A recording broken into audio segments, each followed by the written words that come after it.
What's up, everybody? Welcome back to Gun Toting Gamer, and today we've got another honest review for you. And I'm not trying to copy the Honest Reviews channel. It's just that I'm honest, and it's a review. So it's an honest review. Today we're going to be doing Ark Survival Evolved, and this game is fucking garbage. You shut your mouth. That was meant for my dog, but it's also for the comment section, because I know you fanboys out there are jumping on my ass. I hear you typing away right now. Just click. That's you. Stop it. I'm just kidding. I'm a little pumped up. I was working on Poverty Chef today, and I felt a little inadequate in that episode. So we're making up for it with intensity here, boy. This game, first of all, let me just show you something real quick. You see this? You see this right here? Boop. Games and apps. This is how much I like this game. I have pinned it to my menu that takes 4 button pushes to get to. And I'm willing to go through that to get to this game when I haven't played it in a minute. This game is also so important to me that I have even rented a server, as we'll see coming up. But I hate this game. I love this game and I hate this game, and I have never had such an intense love-hate relationship with the game before. This game drives me absolutely fucking nuts, and I cannot stand it. But at the same time, it's so addictive. See? That's my server right there. Don't be joining and doing stuff. You see? But for the foreseeable future, I will be renting that server. Unless I become homeless, in which case I'll just kill myself. But until that happens, I'll be alive and making game videos, ideally. Excuse me. I just drank some milk, so I'm belching a little bit. So on the main menu, actually, no, let's get to the most important thing wrong with this game. It forces you to go through like a whole minute of staring at a wild card with wild card on it in the sand. The graphics of that cutscene are beautiful, but I want to skip through it. I want to skip all the way through that. There's no need. You don't need to load the main menu. There's like 5 things here, right? No, there's more than 5, but you know what I'm saying? There's not that much going on right here. There's nothing that you have to load that would require you to show me a better graphic image before this to load. The preamble to the loading video is always beautiful artwork from the devs, but that doesn't make up for the nonsense of the game. And you know what? Same with We Happy Few. I wouldn't mind going through the video to load into the main menu if the game didn't crash constantly. Whereas We Happy Few is crashing maybe once every 4 hours of gameplay. Ark is, on average, probably crashing once every hour of gameplay. And that is just absurd. This game is completely developed, and it still has beta issues. It's got beta male issues in an alpha male package, and that is just not healthy. A game this far into development should not be crashing at all. On top of that, this game has been in development for well over 2 years now, and it's been on Xbox for over 2 years. And before they even fully released the game, they were releasing paid DLC, which on one hand I can understand. You're trying to fund the development of the game, but on the other hand, you could be fixing the bugs and keeping your current community happy, which is important, because if your current community is happy, they're going to talk about you. They're going to talk you up to other people. And this game is insanely popular for how broken it is. And I think the only reason it's so popular is because it's the only game on the market where you can murder the fuck out of dinosaurs, you can breed the fuck out of them, and you can raise the fuck out of them. It's the only game that allows you to do this without being some stupid, incomprehensive, counterintuitive, unenjoyable gameplay experience like Jurassic Park. Now, I'm not talking bad about Jurassic Park games, but they're mostly PC games, they're mostly for PC gamers, they're designed for a specific market, but Ark is designed to appeal to a broad audience. Similar to how Counter-Strike has its very specific people that enjoy it, but Halo has a broad appeal to a lot more gamers. And part of that has to do with the platform, but a lot of it has to do with the way the game is designed. When you're playing this game, it functions like a first-person shooter rather than a scripted Farmville type experience, which is what I haven't even played any of the Jurassic Park games, other than the sequel to the Jurassic Park movie, which was a mess. I won't ever even review that, but I'll make fun of it. But, oh, excuse me. But what I've seen in the Jurassic Park gameplay for like where you're doing your Sims type games is it looks like Farmville. You're scripted. You're from above. You get some cutscenes, and you build some walls, and you put the animals in there. That's not the case here. It's a first-person experience. You're going out. You're gathering the resources, which that's another thing about this game that just fuels my love-hate passion for this game. Is it is a grinding game. You have to grind if you want to be any measure of successful anywhere outside of a private server. If you've got a private server like me, you can cheat, and you can do all this other stuff, and you can have fun, and you can play casually. But if you want to play for free, then you have to play on the official servers, and it is damn near impossible for anybody to play there now. And you gotta respect the hustle. Wildcard did that on purpose. Wildcard said, hey, these trolls are keeping people from playing on the main server, so how do we capitalize on this? Rather than saying, hey, how do we fix this? They say, how do we capitalize on this? And I have to respect the grind. What they did was they shut down like 90% of the servers that were active before the game released. And I hate that. But they saved every one of those files, every one of those servers in a file about a week before the shutdown. And then they released them. And they said, hey, for this much a month, you can rent a server for ARK, and you can load any server you want into that server that you're renting, and you can play as is, however you want, from that point in the game. So if your game was at if your server was at 1,000 days in, people had, empires and stuff built, then you can go in, and now it's all yours, right? I mean, you have to go through and claim it, or deal with the plants and stuff like that, and I'll probably have some gameplay videos of that coming up, because that's exactly what I'm doing on my old server, just conquering the island one tribe at a time, since the tribes can't defend themselves. But that's how Wildcard is making a lot of its money now, is by having these rented servers, because the public free-to-play servers are so inhospitable to the casual player. But at the same time, if you're a casual player, are you willing to invest the money to get your own server? Or are you willing to risk putting your stuff on somebody else's paid server where you're at that individual's mercy? Now, maybe it's a friend. That's what a lot of people like to do with me. They don't really play with me anymore, just because ARK has ruined their appeal for them. But if you're playing with a friend and you guys split the bill or whatever, that's a great way to play it. But generally, the casual player isn't necessarily going to want to play that way, and that's one of the problems with this game. And getting into ruining the relationship that this game has had with me. I love being able to grind. It's very addictive, but at the same time,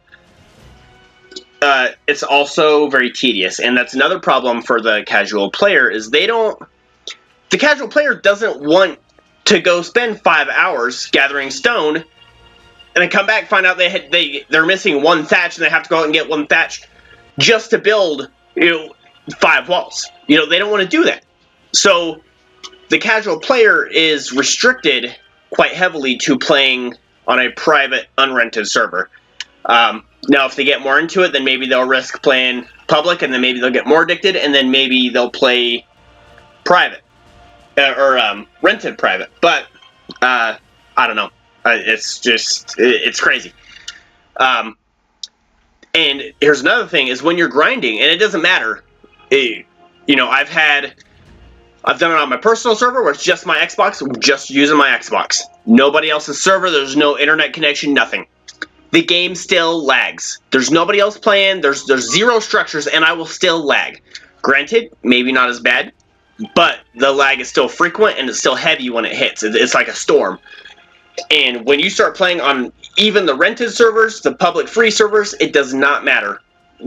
However much you're paying for these servers, it does not matter. this game lags like crazy, and it ruins the gameplay so much because, you know, if you're a casual player, maybe your tames aren't that great, because you can go out and tame animals, and then they're yours, and that's your workhorse. You know, that's how you get your resources, that's how you go get your food. But if you're just a casual player, you're not a diehard fan or whatever, then your animal isn't that great. So when it lags, you are more likely to lose that chronological investment. Your time investment that you put into the animal is now gone because it lagged for 3 seconds, and the game is biased towards the player. It's designed to be that way to make it more challenging. But 90% of the animals on the islands that you play on will try to kill you, or they'll try to poison you, whatever. And some of them can knock you off of your tame, some of them can damage you specific from your tame, some of them can just wreck your tame completely. And it doesn't matter, because when the lag hits, there's nothing you can do, and the game is also biased towards the server rather than towards the player. So if you're running on the beach and you hit lag, you can mash your controller down to keep running. Like in some games, your character will keep moving and you can evade danger or at least buy yourself some time. But with Ark, it stops all commands from you when there's lag. So when you come out of that lag, whatever happened on the server side is done. But anything you were trying to do while it was lagging, you can't. None of it gets through. So this game has been a major source of a lot of anger for me because of things like that. And don't get me wrong, I love this game. I've become the... I don't think I've ever officially been the alpha on an official server, but I have been closely allied with several alphas. I've been like a substitute alpha a couple times just because the server got wiped, but that's another thing too. When you're playing on official, you're not just at the mercy of the more powerful tribes on your server, you're at the mercy of any powerful tribe anywhere, because if somebody says, hey, I like that server, I like what y'all have, they can transfer over and they will just swarm your server and you are done.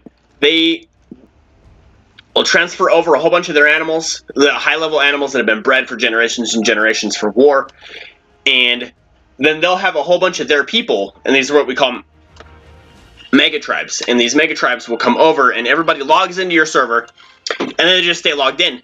So then the lag caused by the additional lag caused by everybody signing in will kick random people out, and usually it's the people that have been playing for a while. So the people who play on that server for a regular basis, you know, they've been playing for 2 hours today, it's going to kick them out before it kicks out the guys from the super tribe coming in. So when the super tribe or mega tribe, I mean, the terms are used interchangeably. When this comes in, you get kicked out. You can't get back in to defend yourself. Your animals are on their own until it blows over. And they'll bring in other animals, and then they'll just start wiping tribes, and then they'll leave. And a lot of times they'll skip a couple tribes just because they're out of the way or they got bored, whatever. It is an interesting and nice way to shake things up, but things like that can cause a server to become so weak that all the good people that were playing are now gone, and so the few good people you have left just can't survive because trolls will now start moving in, and they just start harassing all these weaker tribes that survived because they were small and out of the way, and they just can't hack it. There's no way around that. And now you've got these other official servers where people will conquer a server and then they'll just move thousands of their... Well, I'm not sure what the tame cap for each server is, but I think it's 1,000 plus. But they'll move hundreds and hundreds of their animals over so that other people can play on that server, but they can't tame anything because the server is at tame cap.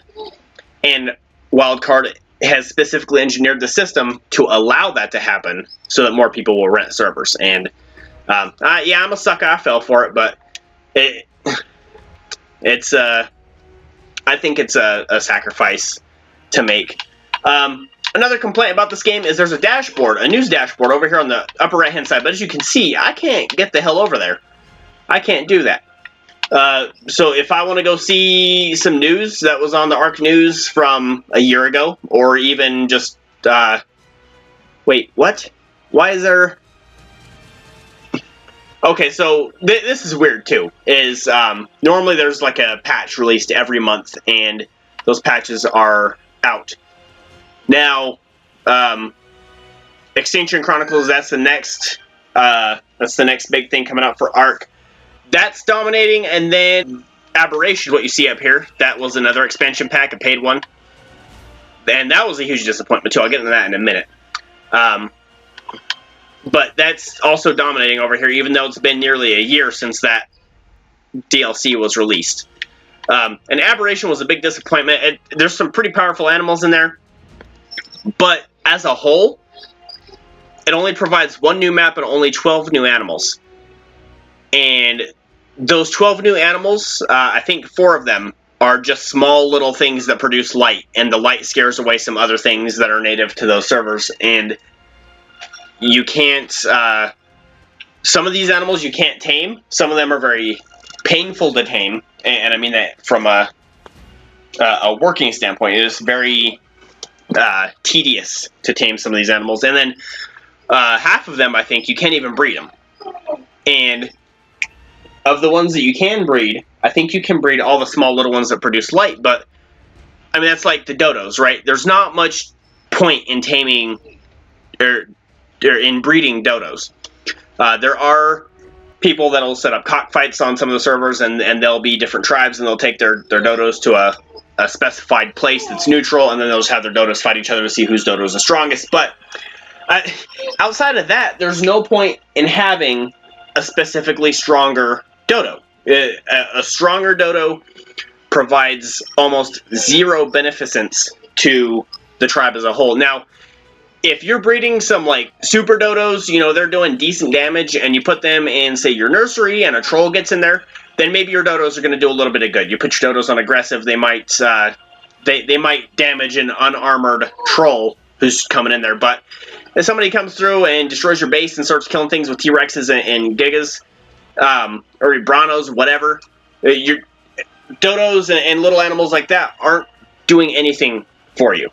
So it's a real pain in the ass that some of these new animals are not breedable.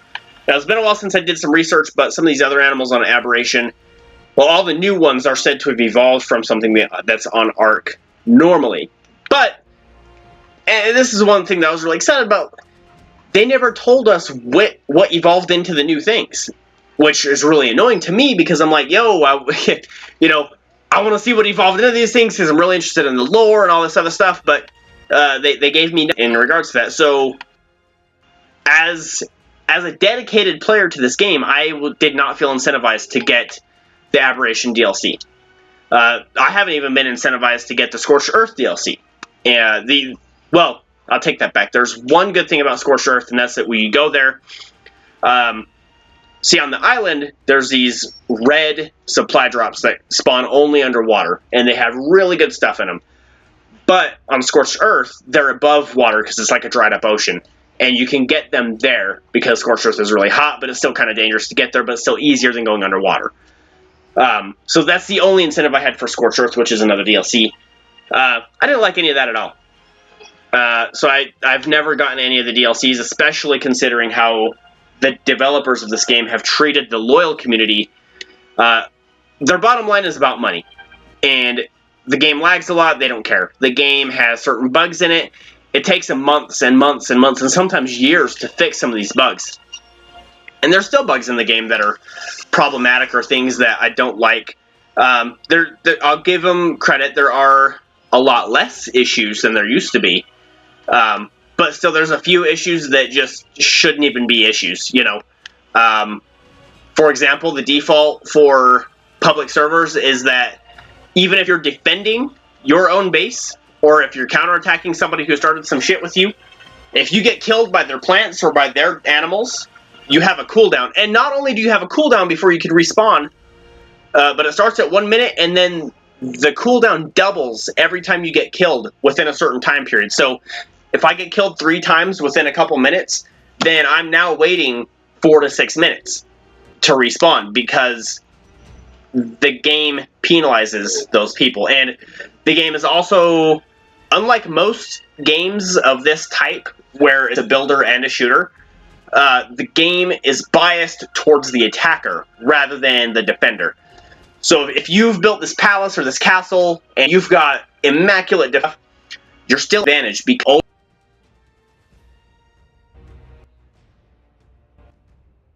you go raid somebody's base with Gigas and Branos and Rexes.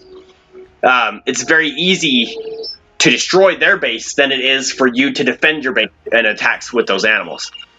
And another example of this bias is that the wildcard developer has turrets. So your machine gun turrets and your plants, which are both turret type defenses for your bases. It used to be that you could just build walls and walls and walls of these turrets, and really good, a lot of people from and that have a lot of teamwork and access to a lot of resources could reasonably hold off even tribes bigger than themselves just because they had such high resources in these turrets. But that was extremely rare. And now you can't even have walls and walls of turrets because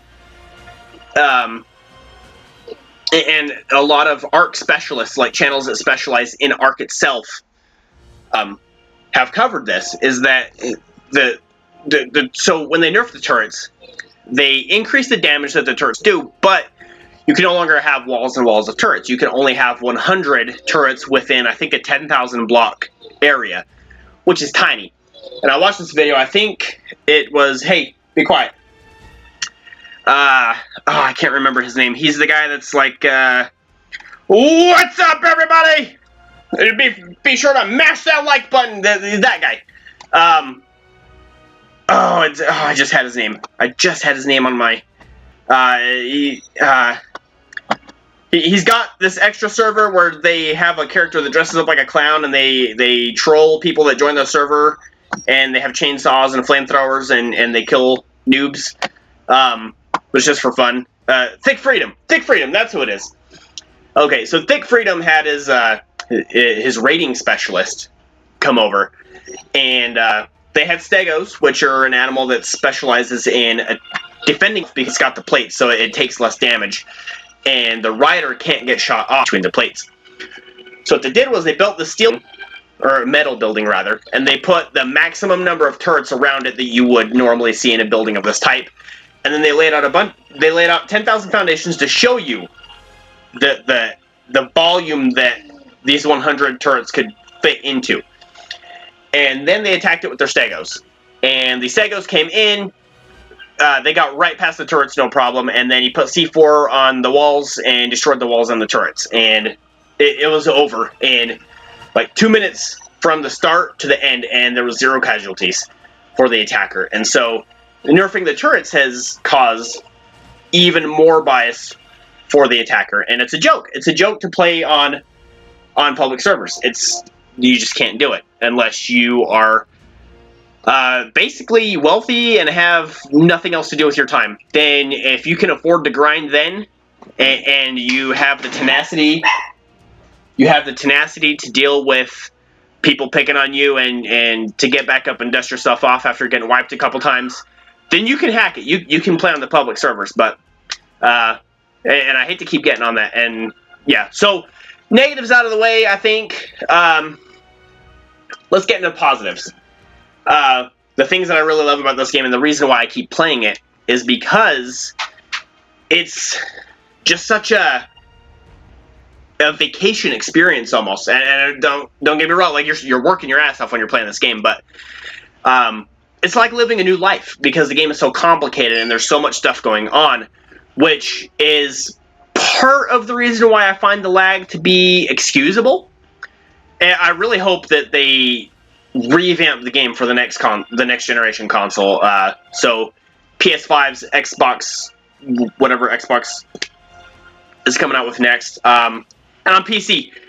PC players, I've noticed that some of them do have the same issues that console players do, so maybe it's because of the build, maybe it's because of the game. I don't know, because I don't know any personally.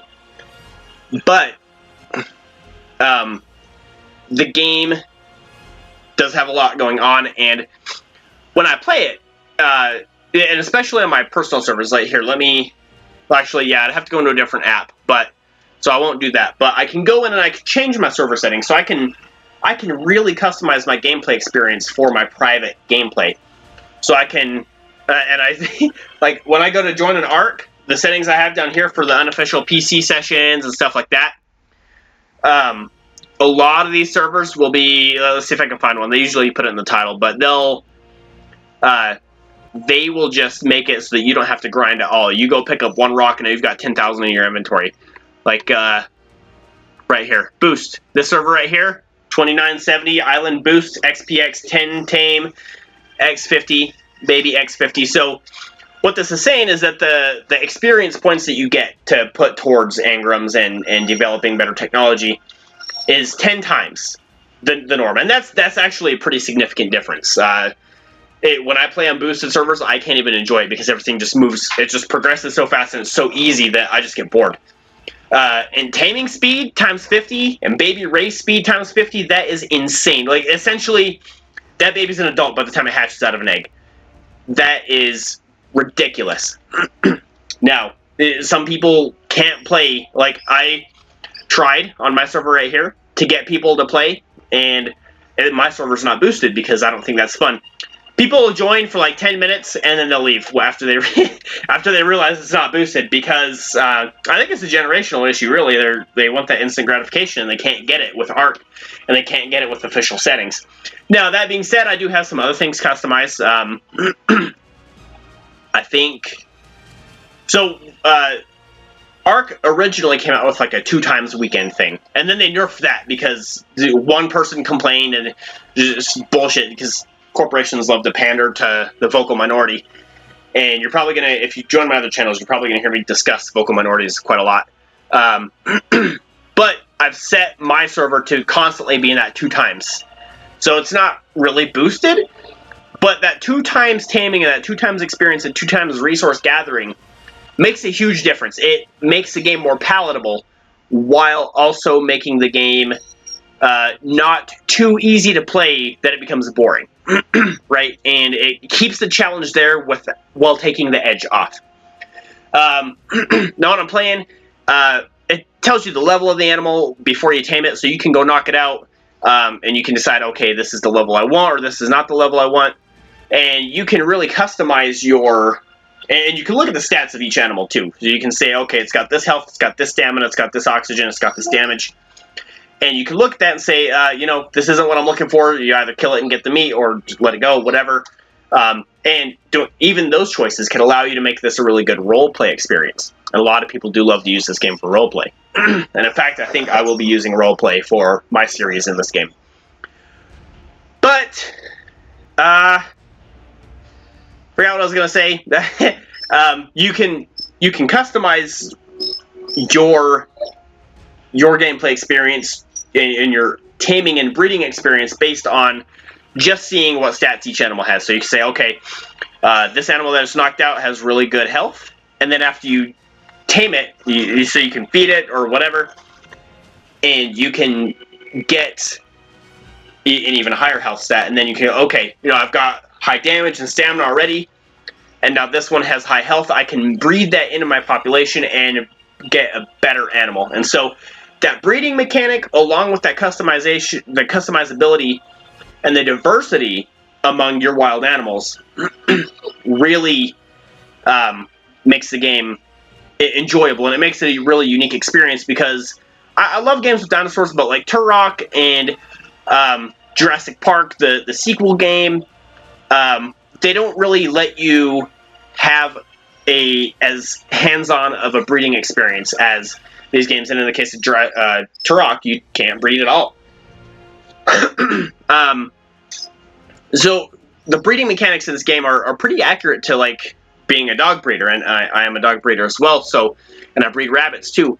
And when I'm looking at a male and a female rabbit to breed, based on what I want the outcome to be, the game isn't a perfect match to that, but it's designed in such a way that I think the same way. So I say, okay, you know, I want a dire bear that has the best health and the best damage possible. And because dire bears are built for stamina, I also want the best stamina possible. And then in a rabbit, I might be like, okay, I want the best top line and I want the best head structure I can get. So I'm looking at whichever two parents will allow me to do that.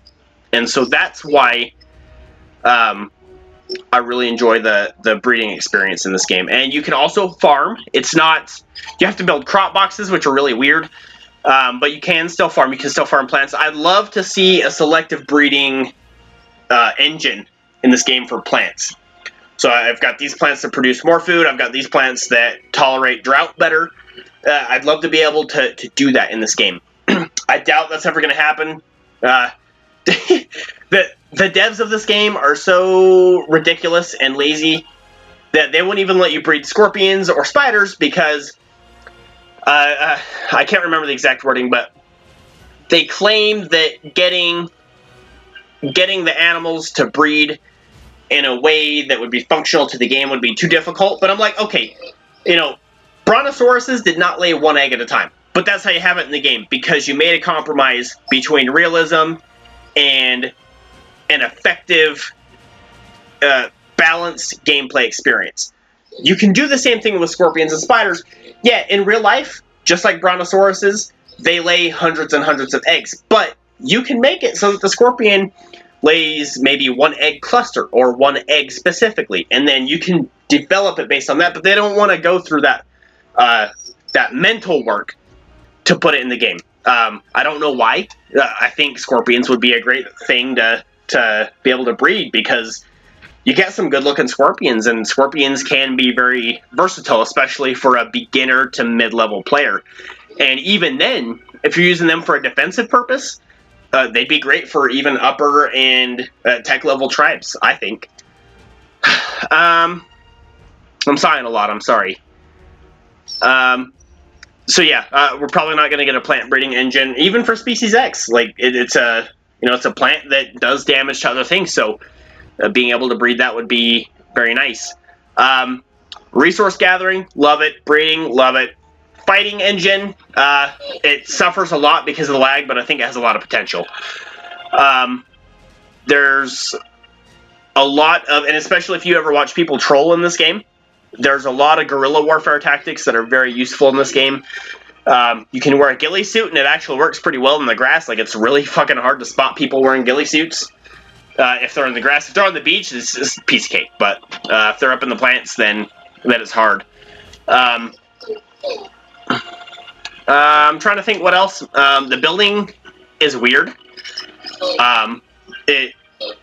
Like, everything is expensive to build, and you'll sometimes build things, and this is really a minor pet peeve, but it's still a point, that if you take, I forget how much it is, but you take some fiber and you take some hide, both weighing less than 1 unit of weight for the game, which I call pounds, but maybe it's kilograms, it could be whatever. We could call it arcs. It weighs less than 1 arc. And then it creates a 10-pound sleeping bag. Like, what the hell is that? I take less than 1 pound of resources, stick them together, now all of a sudden it weighs 10 pounds? And that can be troublesome in itself, because, and now, I think the reason is for a balanced gameplay experience, because sleeping bags are critical when you're attacking another tribe. If you get killed, then you can just spawn in a sleeping bag. And another problem I have with this game is the beds are also on a cooldown. So not only if you get murked by an enemy tribe, you're being penalized for like 2 minutes for that, but now each bed also has a 5-minute cooldown period. Sleeping bags used to not have a cooldown period, but Artemis, shut your fucking mouth. She's over there whining because I won't let her out of the bedroom, but she needs to be taking care of her puppies. And that's exactly what she's gonna do, huh? Yeah. I mean, I'm right here. Like, she has no reason to be whining. Anyway, I forgot what I was saying. Thank you very much. Yeah, so there used to not be a cooldown on sleeping bags, but if you put your sleeping bags too close together, the game now perceives them all to be one bed when you're on the map. So when you go to your map to choose a place to respawn, if there's any beds that fall so close together that it has to bring up a menu for you to choose one, it puts that entire cluster on a cooldown. And there's not a setting to change that. And so if they want that on official, that's fine, but there should be a setting for me to disallow that in my personal server, because when I'm role-playing and I'm wiping other people just because I want to, and the game lags and I now get killed by some Species X, then I'm now have to go on that cooldown. And there is a setting to stop the cooldown multiplier for actual beds. But, give me just a second. Yeah. Told her. She wouldn't listen.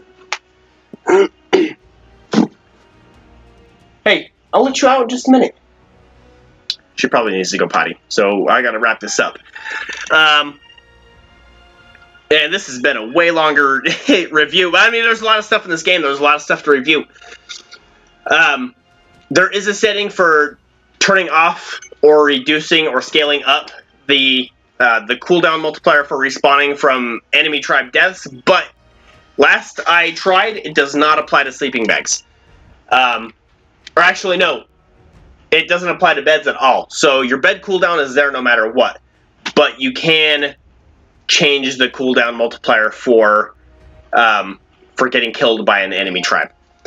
The food and water rate consumption are fairly well balanced. I don't mess with that on my personal server, but it seems to bother a lot of people. Partially because if you... okay, so they're balanced for an intense gameplay experience, but if you're just playing casually or whatever, you eat like 3 pieces of cooked meat and it puts you up to like 100 food. But if you run a couple blocks worth of distance, all that food's gone. So it's not balanced for realism, which is what I prefer. I prefer realism in my games as much as possible without breaking the gameplay experience or without breaking the lore. But the food and water consumption rates in this game are not intertwined to the lore as far as I am aware. The game, and just to show you, like, here's the options. These are all the things you can change just for your general gameplay experience. These are all things for your menus, like first person riding. That will automatically put you into first person rather than third person when you're riding an animal. Status notifications, I don't even know what that is. I think that's stuff like your animals getting killed, stuff like that. You can change the temperature. Chat bubbles come up when people talking to you or when they type in the main chat. Join notifications, floating names, blood damage overlays, master volume, all these things. This is just your general gameplay experience that you can change on even a public server. And so that's just to highlight how complicated it is. And then it gives you a survival guide as well. But the survival guide is not very helpful. It gives you this stuff. You can go down here and get some more information. And that can really help you out as a beginning player. But when you're advanced and you're looking for specific things, it doesn't really help you out at all. Then you could go to host local. You can create your own gameplay experience. Oh yeah, you know what? We can go to host local and I can show you the things that you can change here. And there are some minor differences between this and the app that you rent servers through. These are all the and there's no way to get up those top tabs, so I have to scroll all the way back up. There's just little things like that. And then there's all, I mean, you see that little bar on the right hand side. You see how many options there are here. And then I can go again over to engrams, and these are just things that I can allow or disallow in the server. And then another thing I really like about this game is I can create right here arc. So these are broken. They're hard to work with, but you're not going to get any customer support on these at all. But it will create a random map for you. I don't have any examples of maps that I can show you, but I did one where I chose to have a lot of water. And so this thing just made thousands of tiny islands and threw them next to each other. So the game was very interesting in that regard. Options, credits, back, and then there's this menu right here too. Like, what's the point of having this? I can switch profile, but they could just add that to the next screen. So that's one thing that they could take away. My biggest complaints are that the devs don't care and they won't fix things, and then the lag, and the game crashes a lot. Other than that, it's a great game. It plays well, you shoot well, things are expensive to make, but they're okay. You know, the aesthetically, the game's eh. The animals always look great. The buildings are meh. But, and then the building engine, too, is kind of flawed. It could use some remaking. Apparently, somebody made a mod for the building thing and the building engine, and Wildcard was planning on taking that engine and incorporating it into the game because everybody preferred that mod. So that may have already happened. Even I don't know. I doubt it. And then I can come over here and do this. Yeah, that's all the major points for this game. Let me know what you think. If I missed anything, let me know in the comments. And don't forget to like, comment, and subscribe. Even lay a comment if you hated the video or if you loved it. If you think I'm a stupid face, whatever, just let me know. Have fun, and don't forget to like.